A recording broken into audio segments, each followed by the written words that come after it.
Hello everyone, हमारा question है what is the atomic number of carbon. Right, what is the electronic configuration.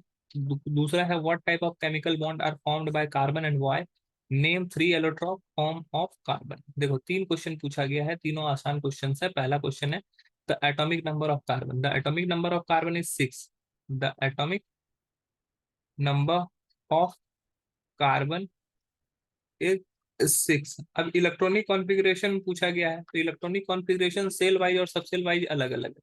Cell wise होता है 2 and 4, और सब cell wise होता है 1s2, 2s2, 2p2। ठीक है, ये क्वेश्चन नंबर ए हो गया। अब बात करते हैं क्वेश्चन नंबर बी की। What type of chemical bond are formed by carbon.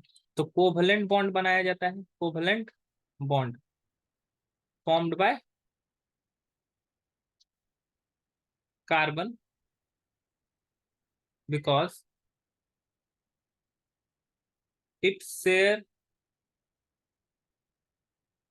electrons with other element। अब देखो, कार्बन जनरली जो बनाता है, केमिकल बॉन्ड जो बनाता है, वो कोवलेंट नेचर का होता है। जैसे मान लो बात करते हैं CH4 की, तो यहाँ पे CH4 में कार्बन के आउटर मोस्ट शेल में 4 इलेक्ट्रॉन है। ठीक है, अब यहाँ 4 हाइड्रोजन से जुड़ा हुआ है, 1, 2, 3, 4। हाइड्रोजन के आउटर मोस्ट शेल में कितना इलेक्ट्रॉन होता है? 1 इलेक्ट्रॉन होता है। तो चारों हाइड्रोजन अपना डुएट कंप्लीट करना चाहता है। डुएट का मतलब है 2 इलेक्ट्रॉन, और सेटिस्फाई होना चाहता है, क्योंकि इसको सेटिस्फाई होने के लिए 2 ही इलेक्ट्रॉन की नीड होती है। तो हाइड्रोजन इस तरह से शेयर करके, कार्बन के साथ शेयर करके, या अपना डुएट कंप्लीट कर लेता है। चारों हाइड्रोजन अपना अपना डुएट कंप्लीट करता है। ठीक है, शेयरिंग करके। तो कार्बन को शेयरिंग से भी फायदा होता है। कार्बन के पास 4 है, इसको भी ऑक्टेट कंप्लीट करना है, तो ये 4 हाइड्रोजन से एक एक इलेक्ट्रॉन का शेयर करके अपना 8 इलेक्ट्रॉन कंप्लीट कर लेता है। तो इसका भी ऑक्टेट कंप्लीट हो गया। तो यहाँ पे देखो, इलेक्ट्रॉन का शेयरिंग हुआ, इलेक्ट्रॉन का शेयरिंग हो गया, मतलब कि इसका मतलब ये कोवलेंट बॉन्ड बनाएगा। अब कोई किसी का मतलब ये होगा, क्वेश्चन ये हो सकता है कि कार्बन इलेक्ट्रॉन डोनेट क्यों नहीं कर सकता या एक्सेप्ट क्यों नहीं करता। तो कार्बन के पास इतना एनर्जी नहीं है कि वो अपने आउटर मोस्ट के 4 इलेक्ट्रॉन को डोनेट कर देगा। ठीक है, क्योंकि एनर्जी चाहिए होता है। इलेक्ट्रॉन जब डोनेट करता है तो उससे एनर्जी रिलीज होता है।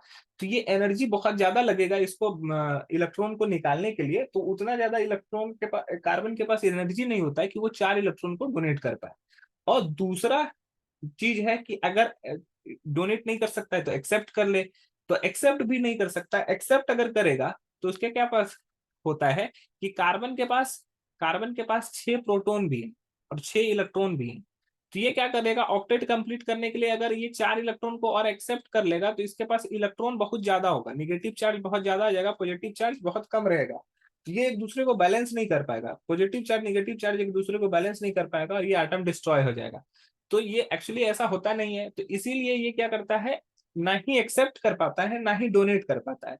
तो ये क्या करता है, अपने ऑक्टेट को स्टेबल फॉर्म में जाने के लिए इलेक्ट्रॉन का शेयरिंग करता है, और शेयरिंग करने की वजह से ही ये कोवलेंट बॉन्ड बनाता है।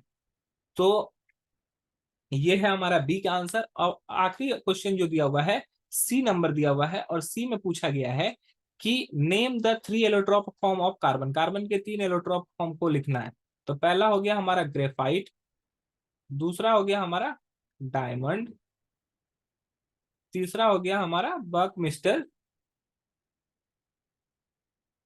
फुलरेंस। बकमिस्टर फुलरेंस। तो ये 3 एलोट्रोप है कार्बन के। ऐसे कार्बन के और भी एलोट्रोप्स होते हैं, कुछ क्रिस्टलाइन एलोट्रोप हैं, कुछ एमोर्फस एलोट्रोप हैं।